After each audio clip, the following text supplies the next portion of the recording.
So far we covered Sukshma Yoga, which is joints starting from your feet to all joints, feet to waist, and then end of your fingers to shoulder and the neck.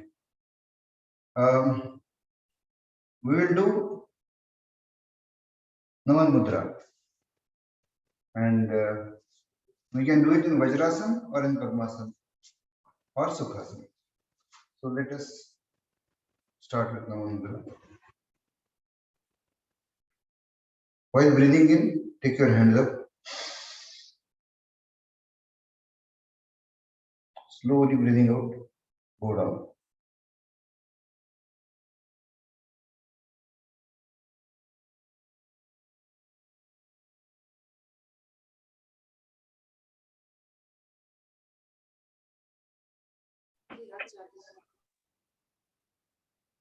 Breathe out.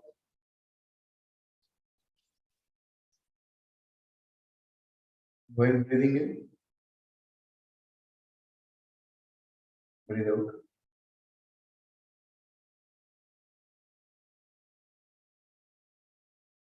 So to add something, we'll add variations to this Naman Mudra. We did it straight. Now we can do it with your left and right knee. Your head should be aligned to that. One of these will be easier for you, another will be difficult. So you can bend as much as you can. So let us breathe in, and while breathing out, we'll demonstrate it. Go towards left.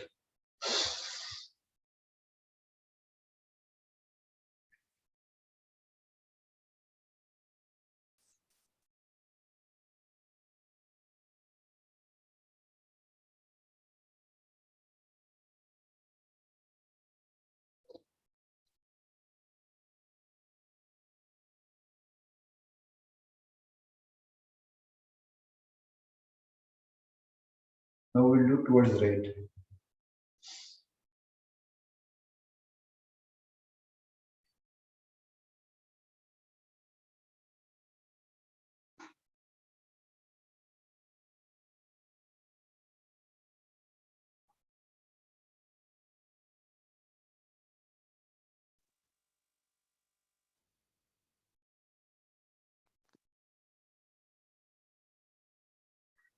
Before starting with Omkar, let me recap on Ashtang Yoga.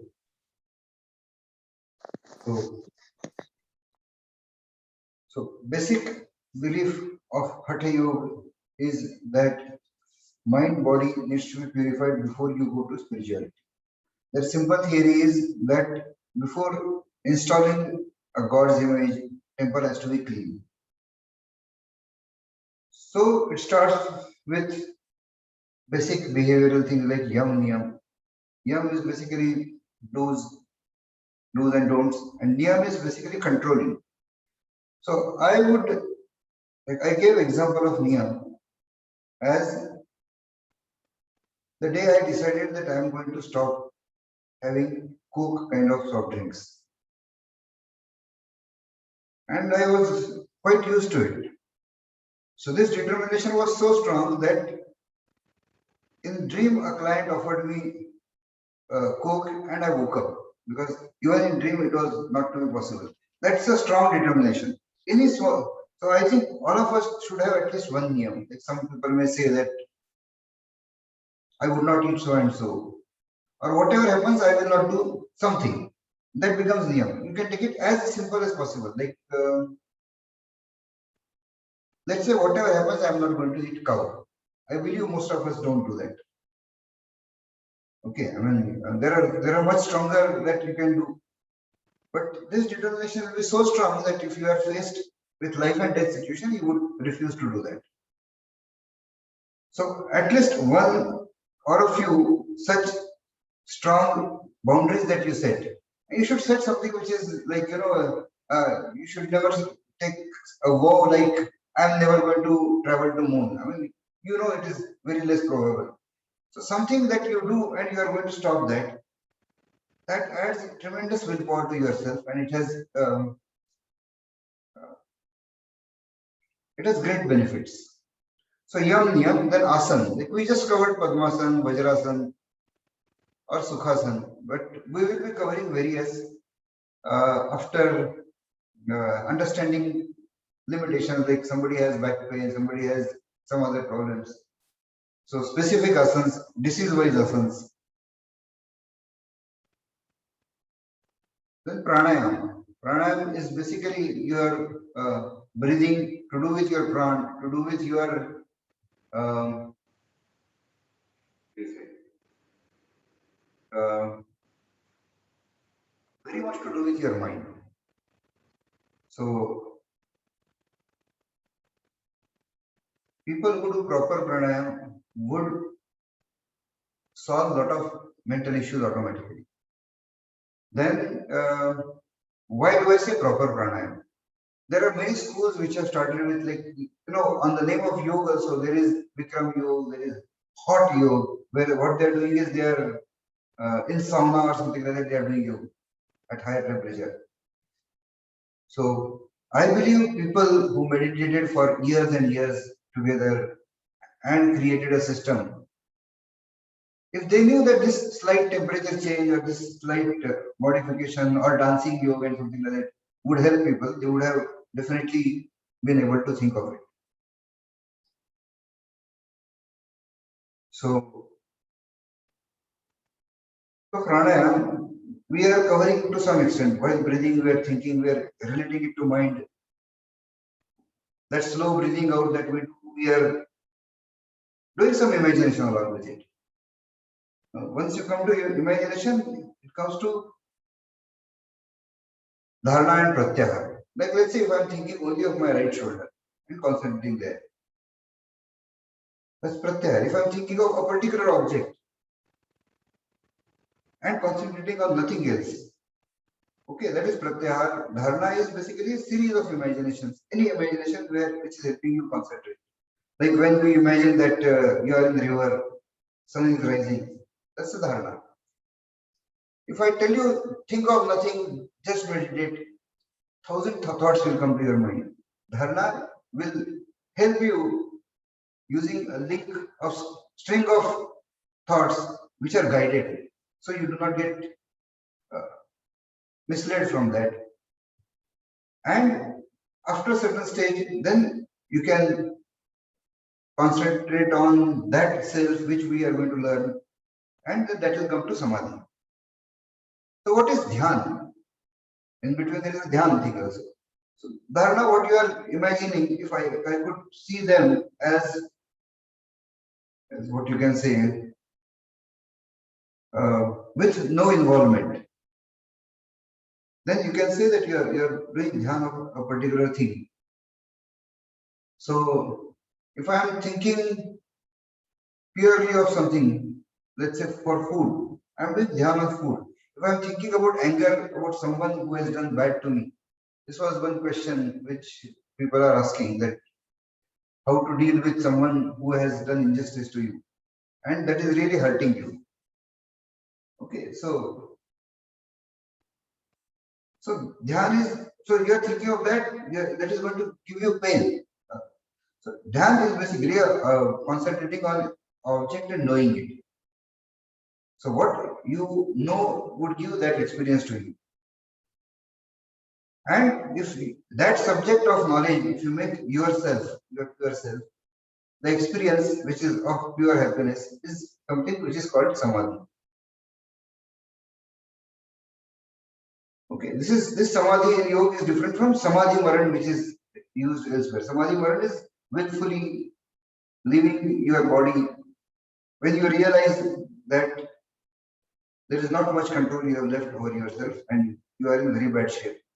Instead of a disease taking over your body and killing you, you decide to do it in your own way. That is samadhi maran. That is different. But here in yoga, samadhi means the pure, absolute, final meditation that we are talking about. Okay, so let us start with Omkar. We'll do a short few steps of this thing. So what do we do before starting all this? Check our spine.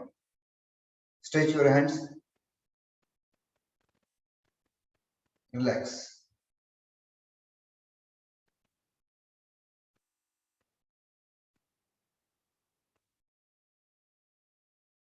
Breathe out completely.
Pitch dark.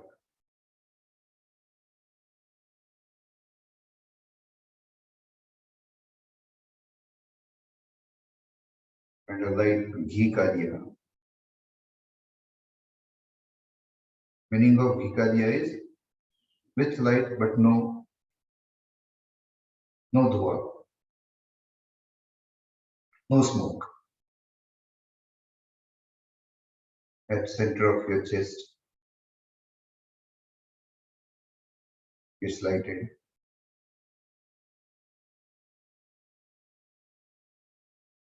Infinite universe around you, dark with some lights of small lights of stars and galaxies.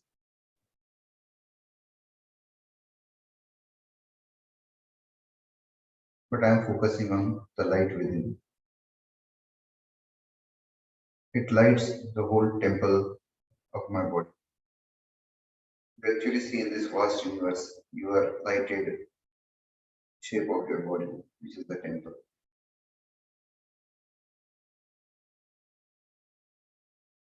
And now you start hearing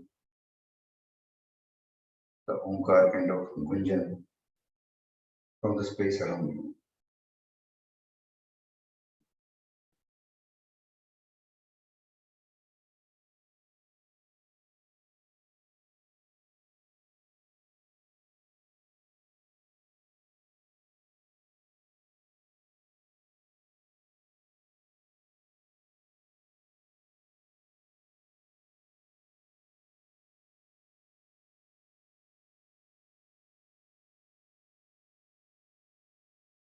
Breathe out.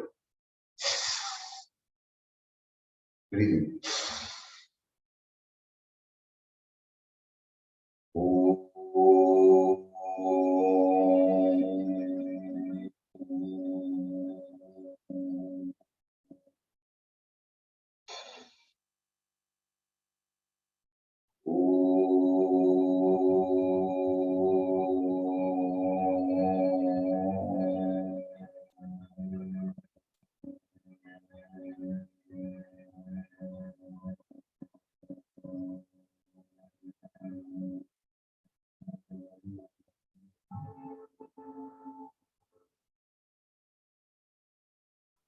So, to recap, to repeat,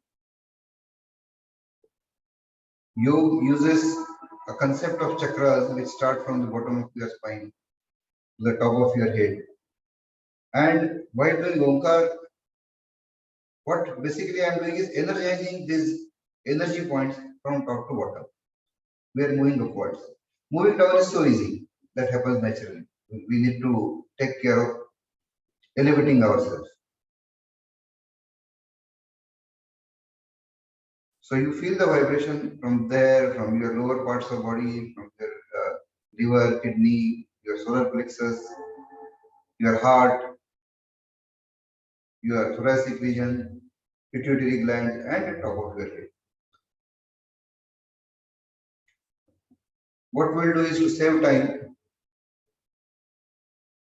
We will do Kapalbhati with both nostrils. What I had suggested was right 54, left 54, and with both and 108. Anyone with a bit of choked nose can lift their nostril to some extent, the one which is choked, and try to regulate the flow of air. So we'll breathe out completely. Complete breathe out is very important. What you need to also do is thing called as mood bandh. Mood bandh is your anus should be contracted because you are going to control prana while doing all pranayama related exercise. You do not want, you want the energy flow to be controlled. Okay, and you can't do it consciously because that is not as important as being able to concentrate on your breathing and other exercises. But you have to keep in mind that it is important. And to get that, you need to do Vajroli Mudra, as I said, that contracting and releasing of your anal muscles. It has miraculous benefits in so many things. So breathe out and now half breathe.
Completely breathe out. Now you really want it, so breathe in. Full. Very slowly. It's calm. The calm is going from the top of it to the bottom of your feet. You actually feel the relaxation. Every single part of your body is relaxed from top to bottom while breathing out.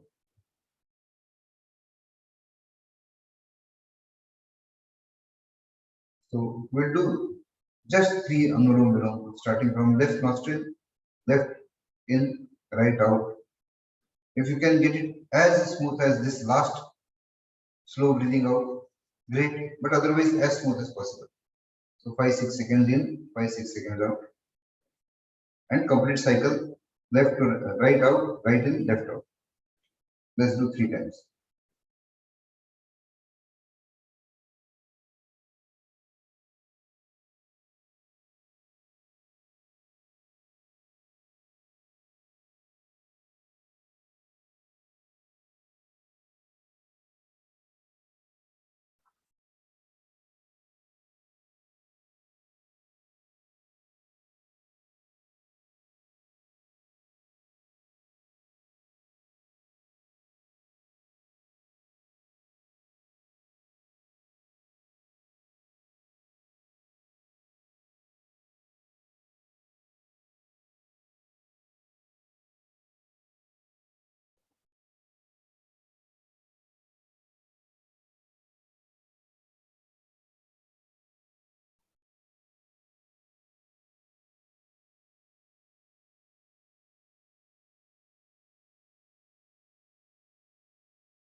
Last breathe out, complete breathe out.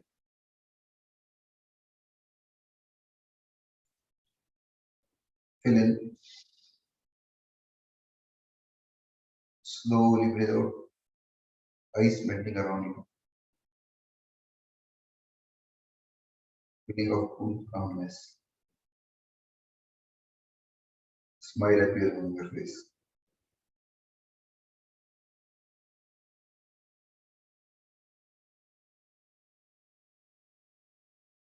Next is Ujjayi.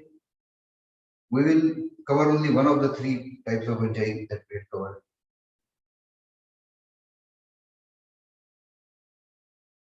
Let us do the chest level, Madhya Ujjayi. Your hands at your level of your heart, parallel to your shoulders. Breathe in with friction.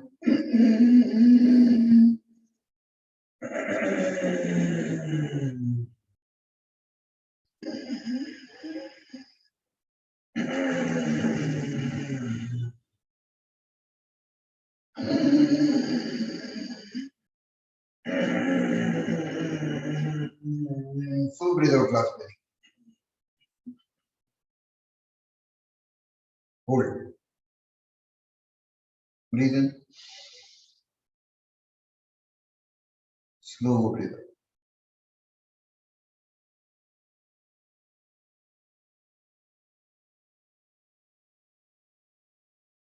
Shitali, Shitkari, we covered two times, but we'll do the first one. Teeth clenched, tongue pushing out. And breathe in from your mouth.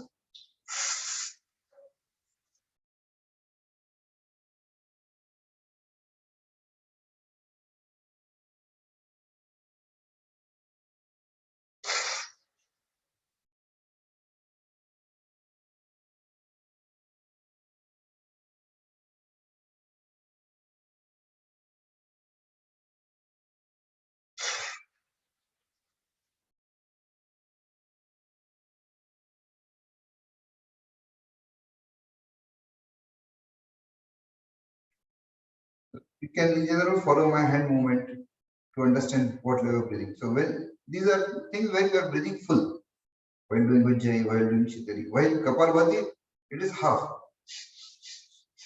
While this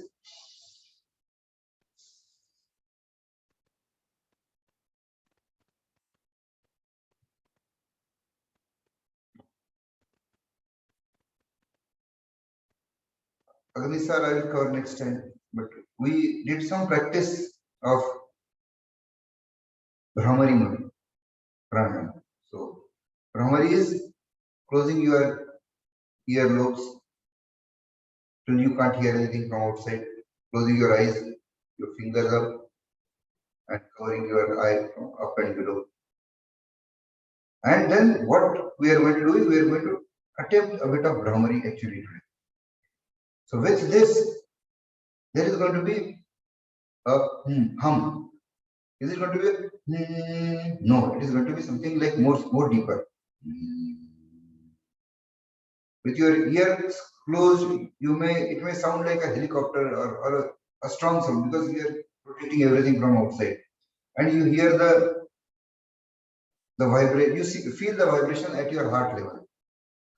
This is one of the most fantastic exercises for people with heart problem and people who do not want heart problem.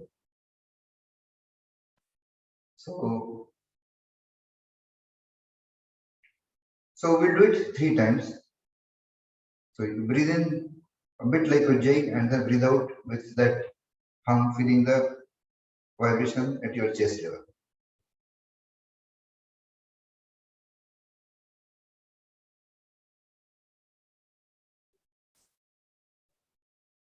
Breathe in.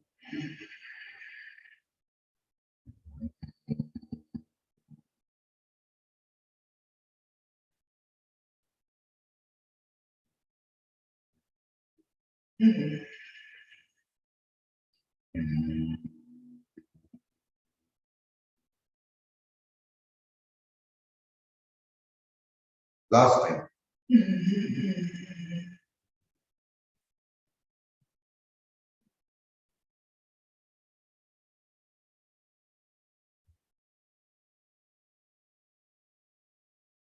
Relax.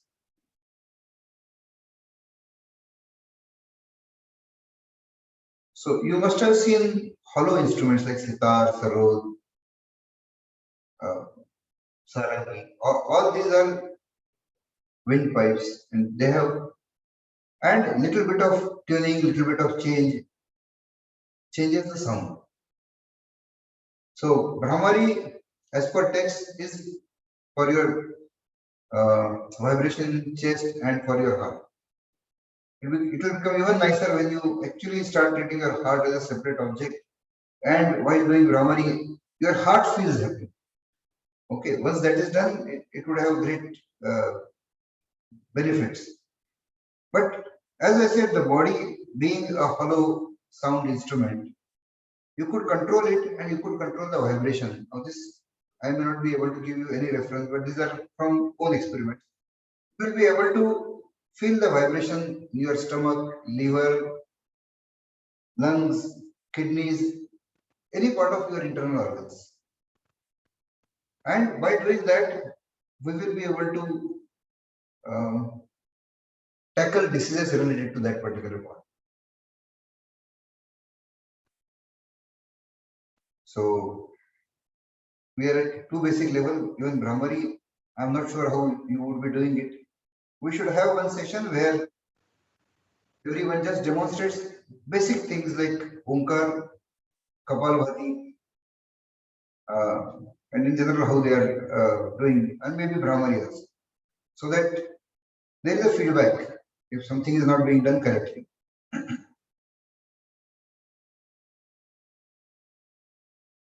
Finally,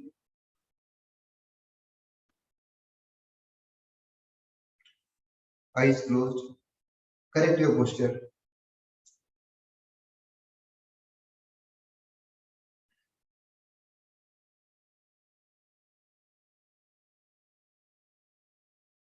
Complete breathe out.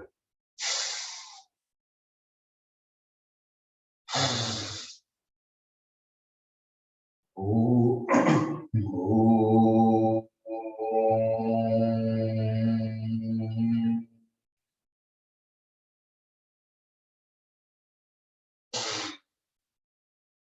oh,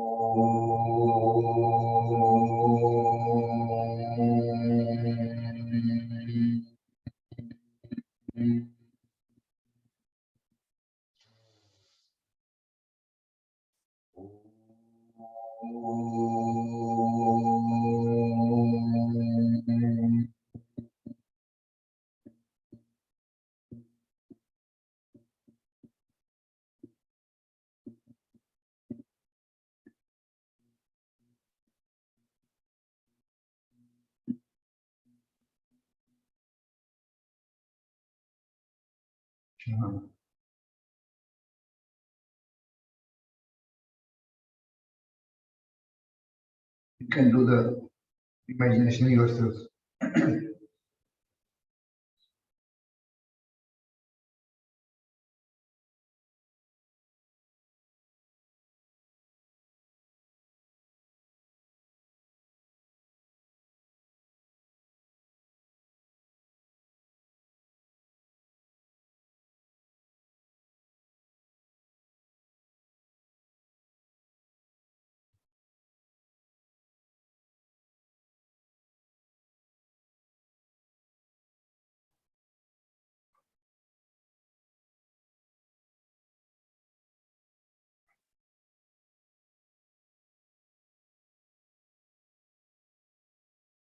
Breathe out.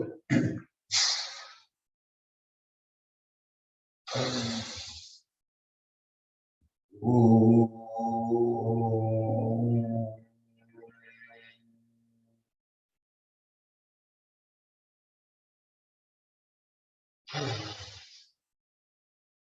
Om.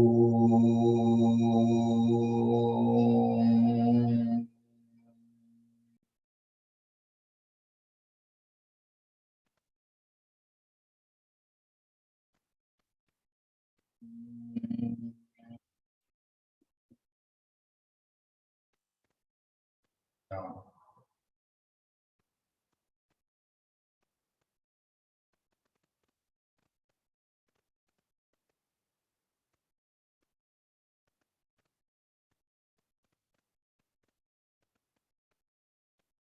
river, water up to my eyes. in slow flowing, non-turbulent water.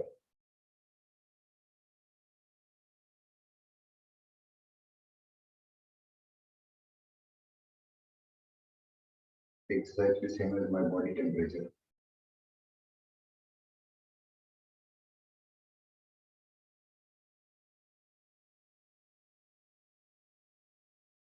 It's dark.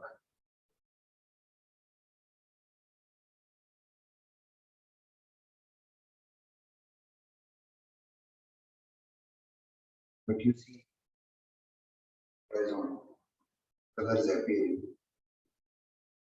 The sun is about to rise.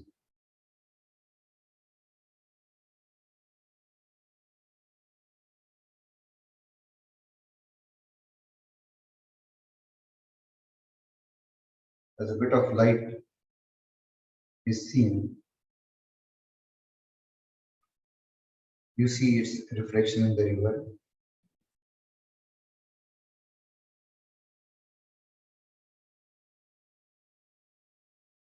And you see that the area around is really naturally beautiful. But you focus on the light that is rising in the front.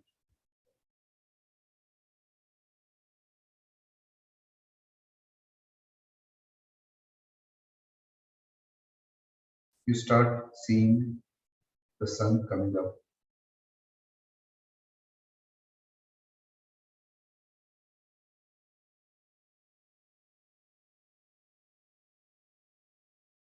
Imagine the colors as vividly, as clearly as you can.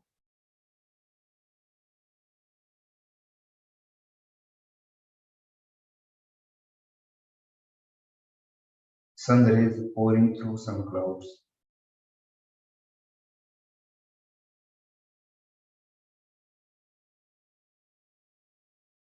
You wonder how millions, trillions of these kind of natural designs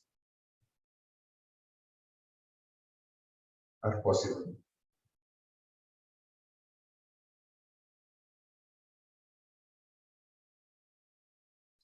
Sun comes up halfway.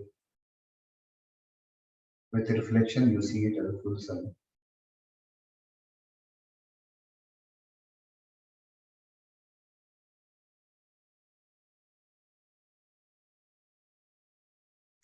Occasionally, there is a ripple in water. With that ripple, the reflection changes and the water gets calm again.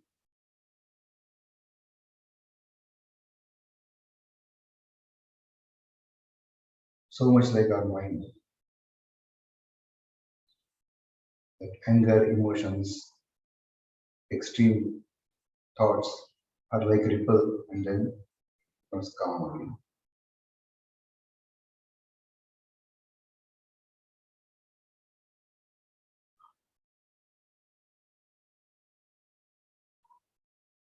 You get submerged in water,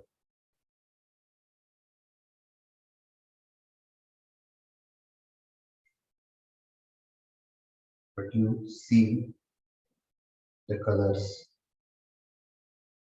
reflected light from sun.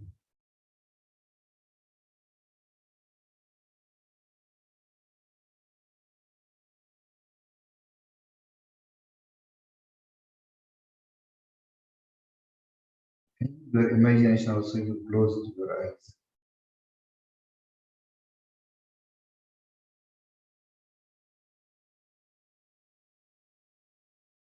Don't see light, don't hear.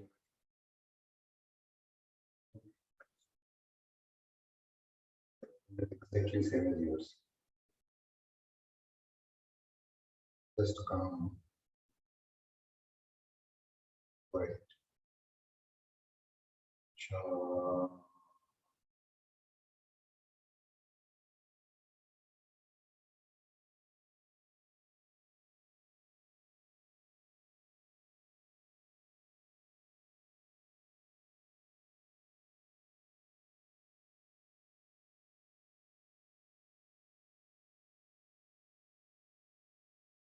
breathe out.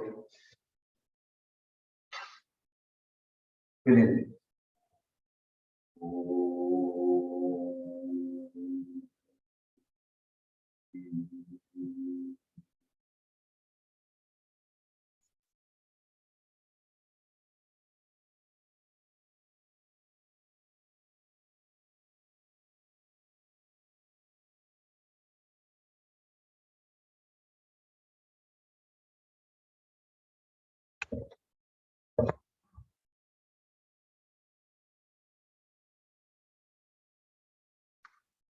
So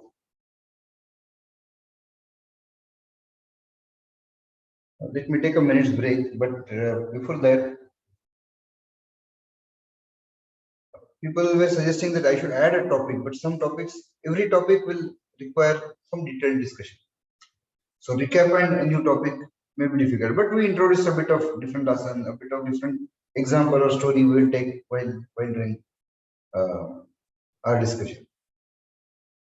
So where did we start? Our basic start was that every living being wants to be happy. I think there is no debate on that. I can tell you that a story of Abraham Lincoln, where he said that people do everything for their own happiness. And they were moving from some taxi or some vehicle, and he saw a pig drowning in some dirty water, a small baby pig. And he stopped the cab, got down, and picked up saved that pig. And then his friend or colleague, whoever was with him, he said, "Now you will agree that not everything is done for happiness. You did not do this for your own happiness." He said, "No, if I would not have done this, I would have been unhappy." So finally, there is no two things, there is no doubt about living beings, human beings, we all want to be happy. If we do not have food for a few days, really will make you unhappy. So you have to eat food to stay happy. You have to breathe. There are so many things we do, and if we don't do them, that is going to, what you can say, block our happiness. So removal of happiness, is that the only thing that is happiness? So we took examples that like painkiller is not a solution for pain. I mean, it is not taking painkiller and blocking pain is not happiness. It is absence of that particular painful experience. Similarly, we took example of a person having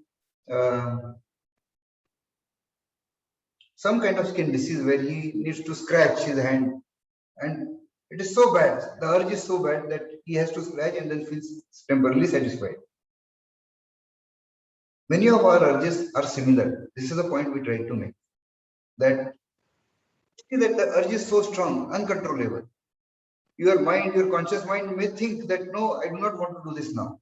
But the urge would push you. It is similar to that skin disease.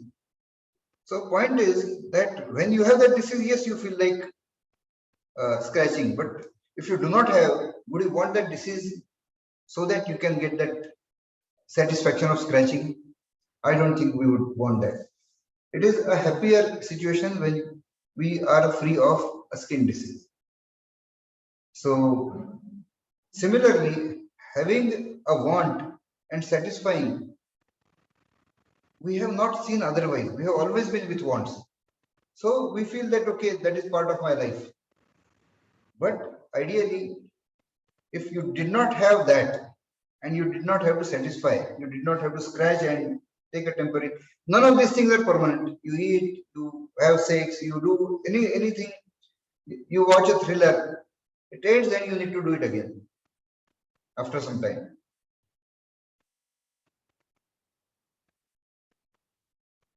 You have to recharge the batteries every time and again, and you keep doing it till your hardware. So there is a time when you do not have hunger or ability to take food, and then you suffer. Why? Because all your life you have connected eating with staying happy.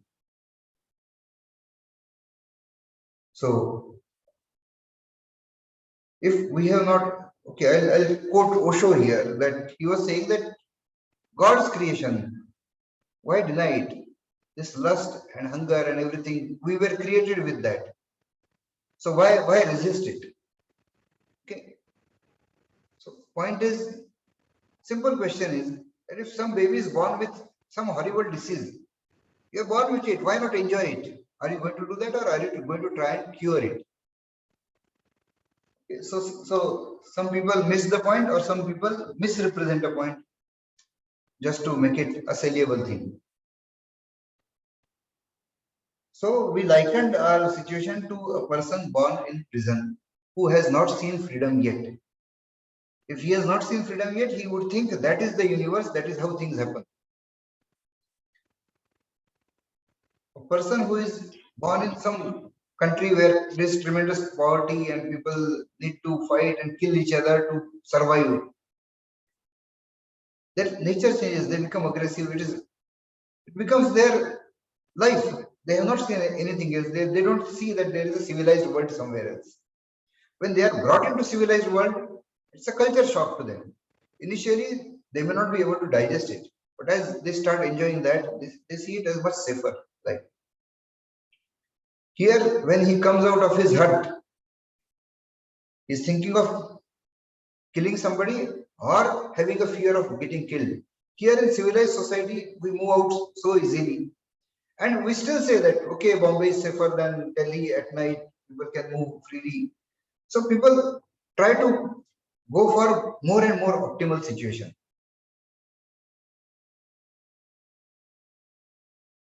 When optimizing, it is natural that one wants to climb, one wants to go higher. Point is, how much are you viewing? So if I see a horizon, which is very small, and I see a small small hillock, and I am at midpoint, what I would want to do is I would want to climb the hill and go to the top. Once I am in top, anyone tries to pull me down, I will resist. Anyone suggests that I should go down, try something else, there is reluctance because you are at a local maxima. And this is what prevents people from doing something which is possibly better. Now, assume your vision expands and you see that, okay, this hill is going down and then there is an upward slope and there is a much bigger mountain there and much bigger. And then there is a Everest kind of thing there. You want to go higher. What you would want is you would want your hill to go higher. This is what happens typically in job, that people are getting a certain salary. What they would prefer is without increasing their skill, can they get higher salary? So they would want to just jump a bit there. Very few would have this ambition that no, I really want to go higher. And not this relative higher and push someone down and this small gain. Then he would take a path going down to climb another mountain.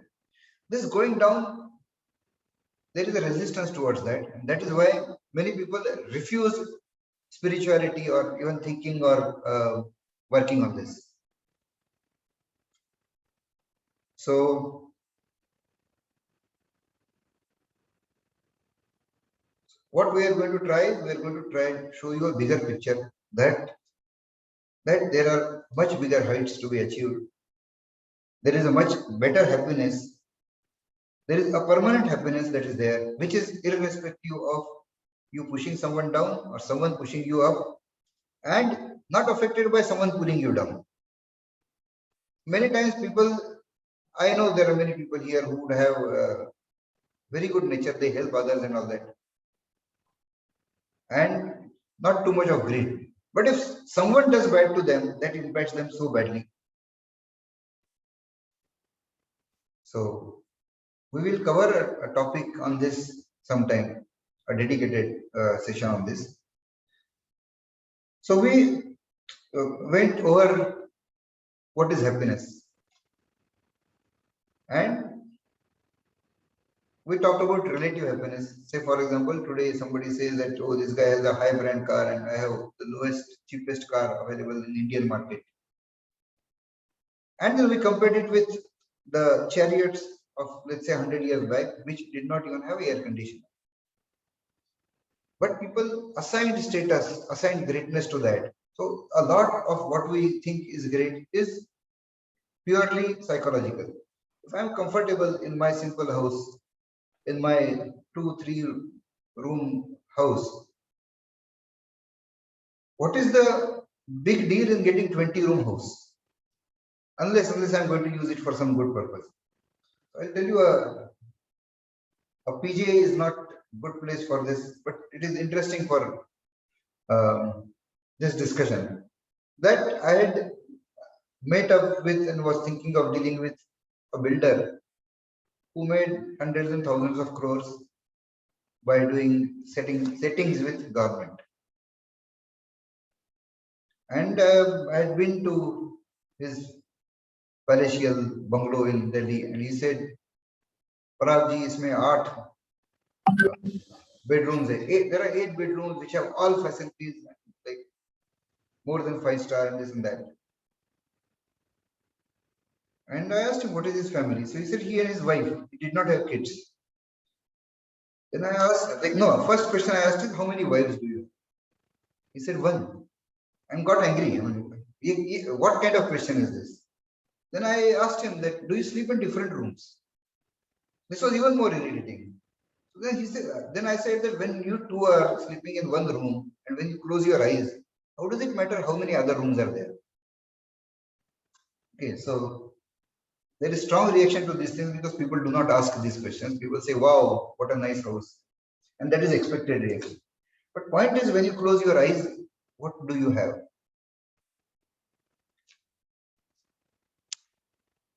So in a rented place, do you do a lot of furnishing and you know in 6 months you are going to leave the place. So with a rented body, which is going to be left alone after some time, why does one want to amass so many things that he will have to leaving so many things behind is such a sad thing. So there is a story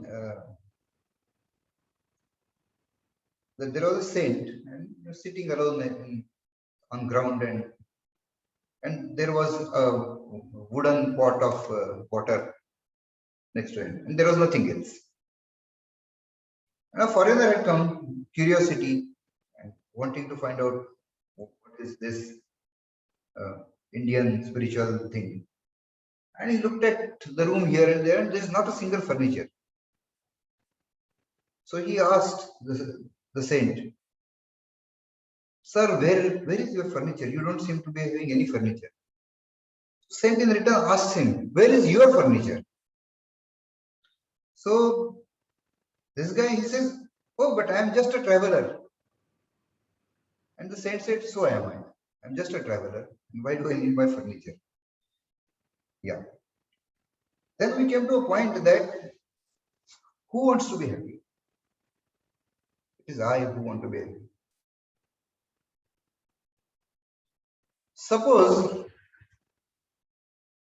I think I am a wall. Okay, a wall in your house. One particular wall, one part of wall.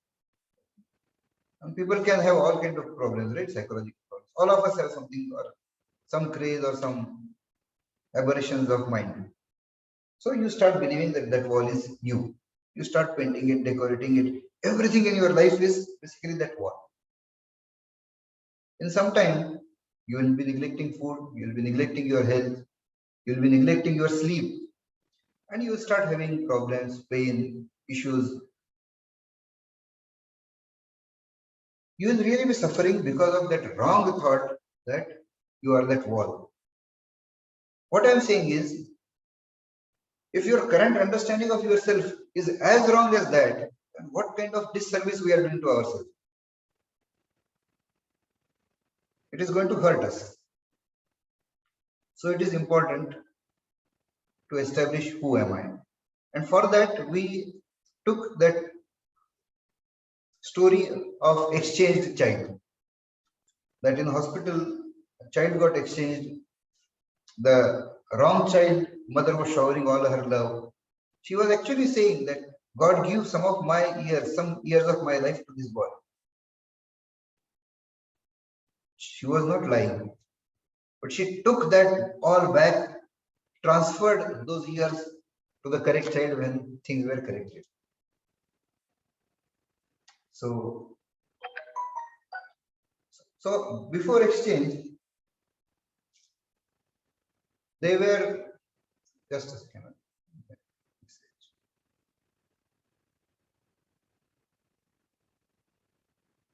Yeah.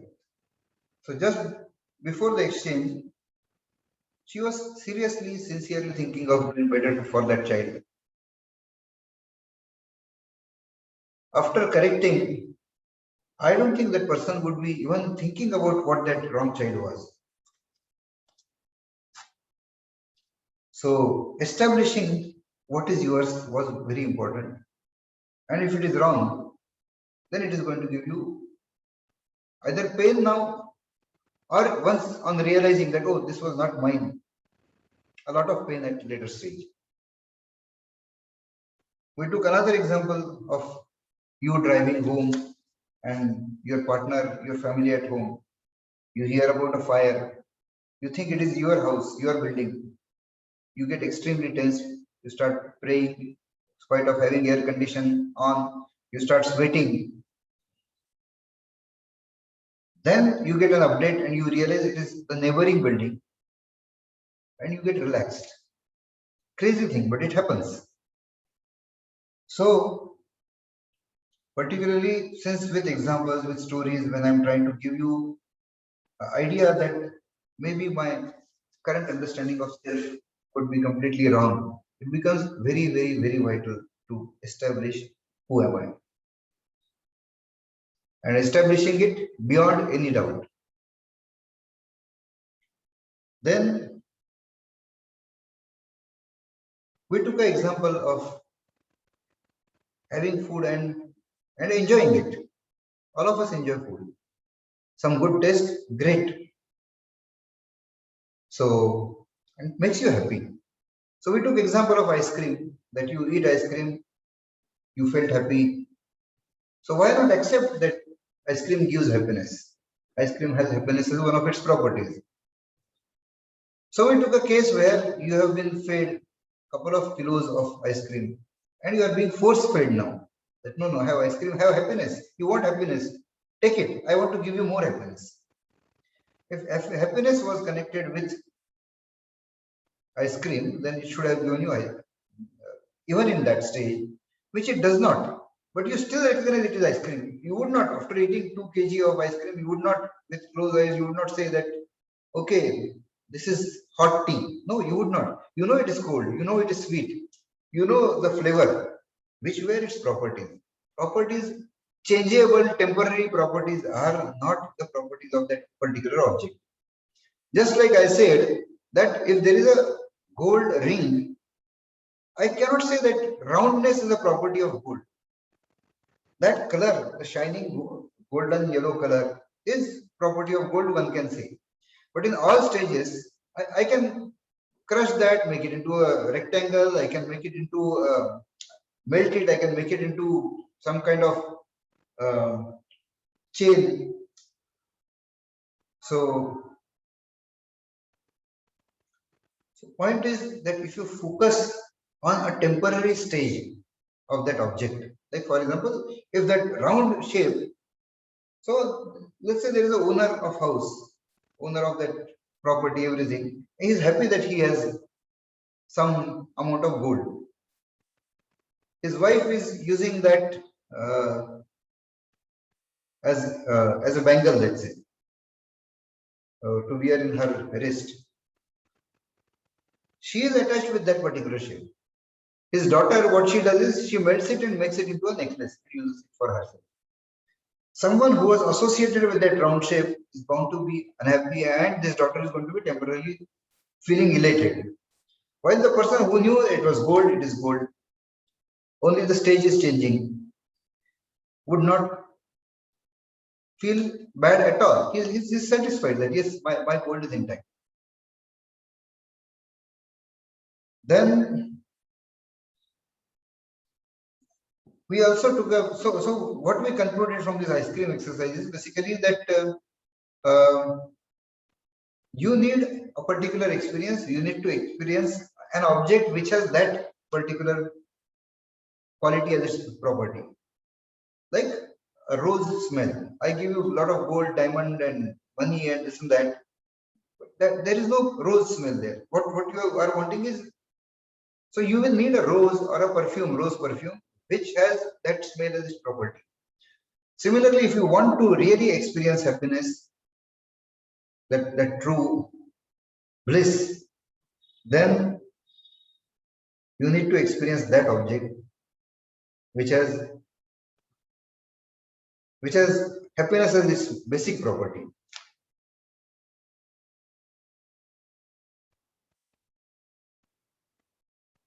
Yeah. So then we questioned our existence. We questioned that what happens when you are dreaming. You are actually living that experience. Somebody is attacking you, you are running away. The fear is true, it is real. When you wake up, you are relaxed. You say, oh, that was just a dream. What is dream? An imaginary thing, something like a movie being played, some reality show kind of thing where you realistic experience, 3D experience, and you get a feeling of falling and you feel afraid. Even watching, when you do those 4D kind of theaters where a fall is simulated, that your chair also shakes accordingly. You get more realistic feeling. Dream is even more realistic, that you actually think you are living it. And we question that how do we know this is not a dream right now? There are some philosophies which talk about Maya, that all this is Maya, they say. So am I real? Am I dreaming? Or am I part of somebody else's dream? I mean, he stops dreaming and then there is no existence for me. These are very disturbing thoughts. We also took another thought,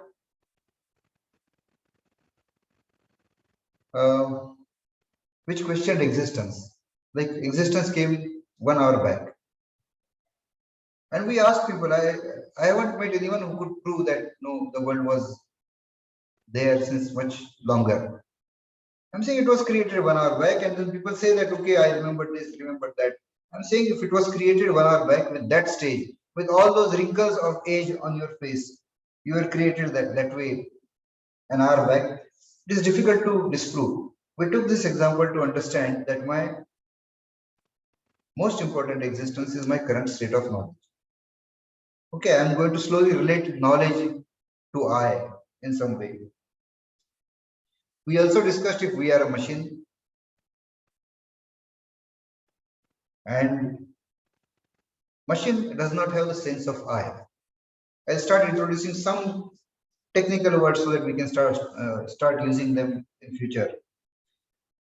This Chetana, the sense of I, the word used is, that is not there in a machine.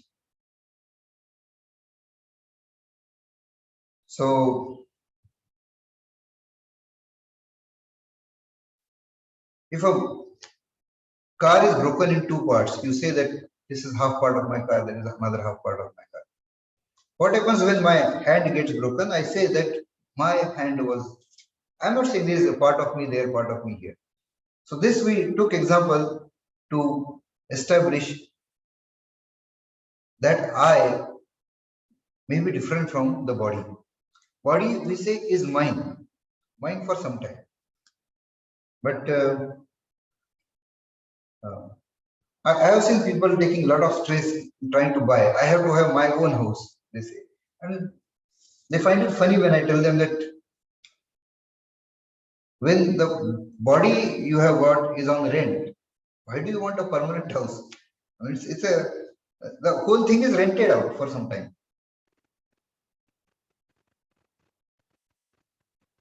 In future, we are going to take a lot of topics. In yoga, we'll take something like mudras, we'll take tratak. There are various types of tratak.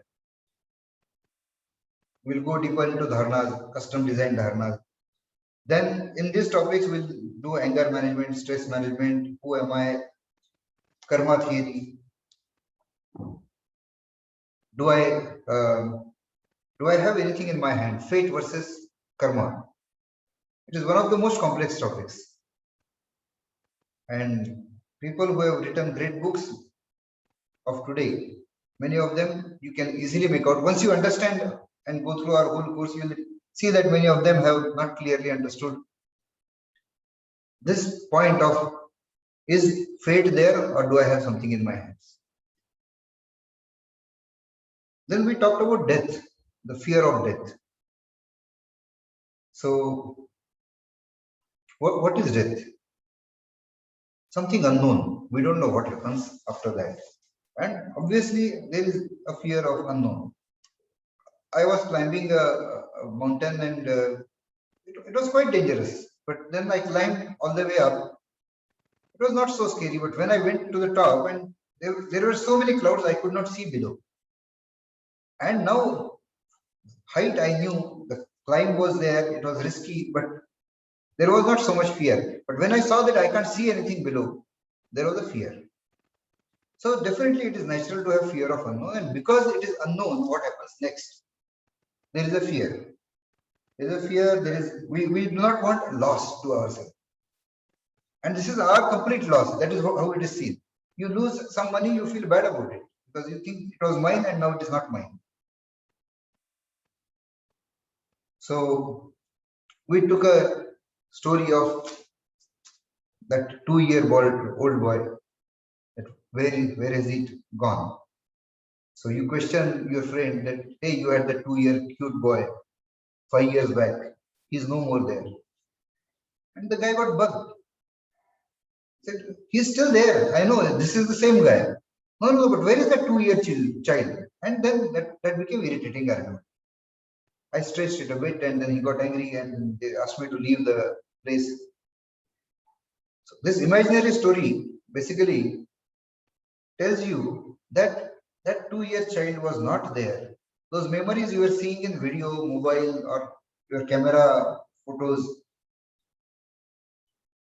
you loved that stage of 2-year-old child. But you are not at all unhappy because you know it is the same thing which is continuing. This continuation, if I know of my life, then that fear of death would go down. And this is what we are going to achieve in our sessions over time.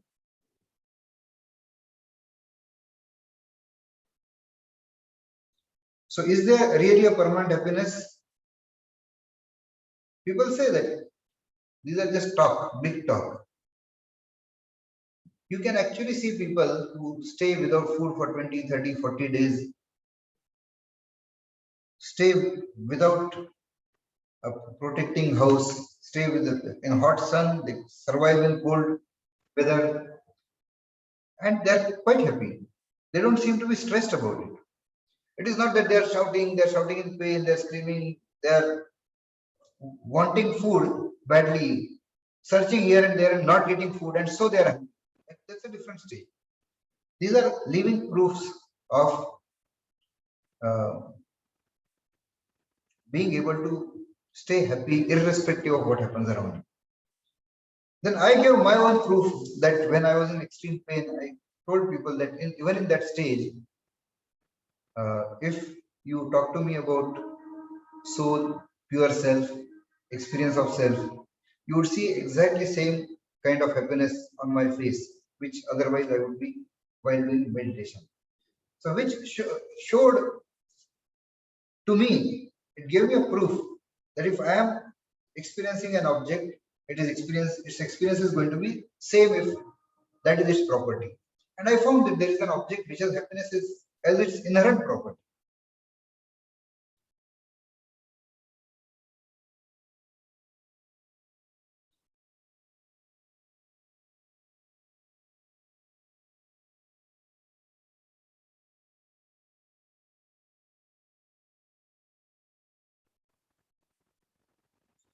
So we are going to find out object which has the self and find out what are its properties over time.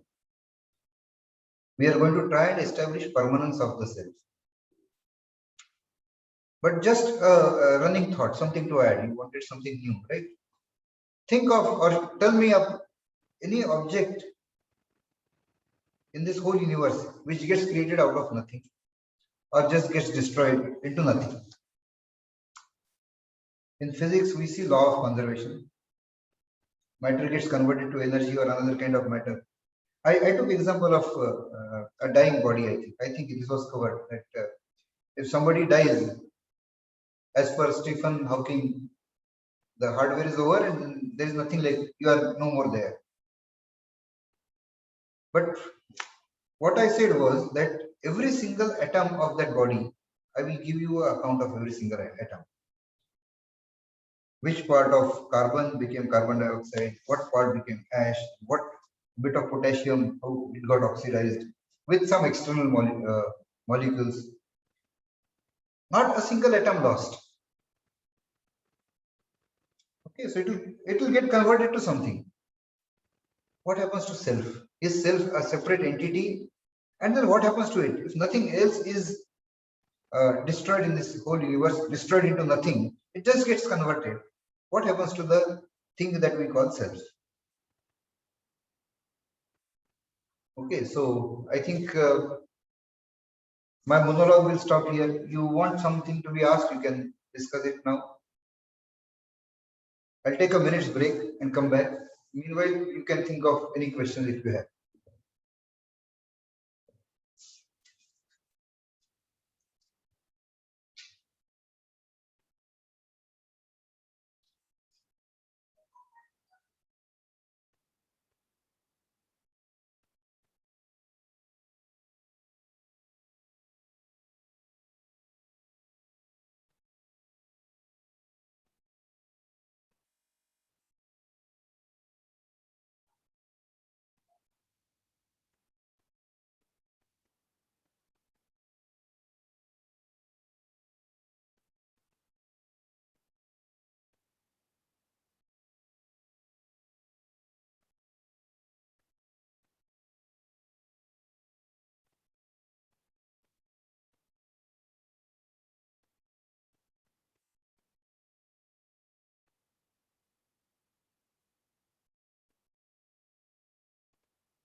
Yeah.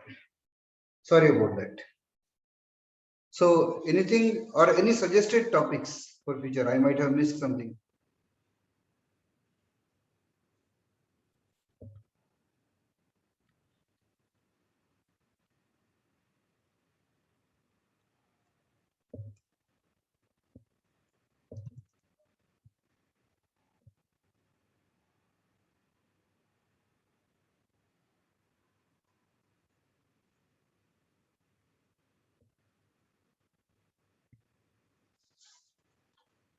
I'll just list the topics I can think of. So kriyas, different kriyas that we are doing. Some more. Dhauti, Bhag Dhauti, Neti, Nasya, which is that Neti pot and cleansing your sinus cavities. Basti, Shankha Prakshalan. Then specific by disease, that exercises and uh, remedies for diabetes, blood pressure, heart, cardio health, neuro health, and respiratory problems.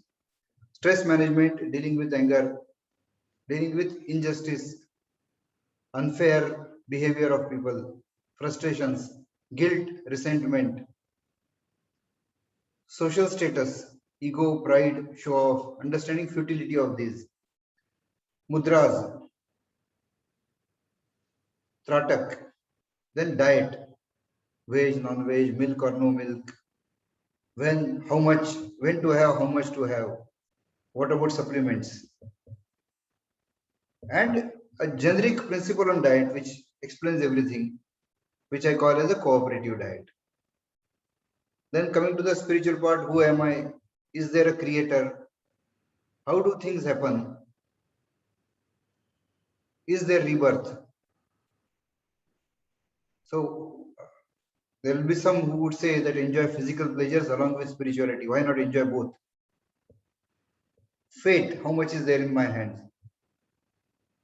Can God help me in my difficulties? And there are so many other. So if anyone thinks of additional points, they can want me to cover. This is what I could think of.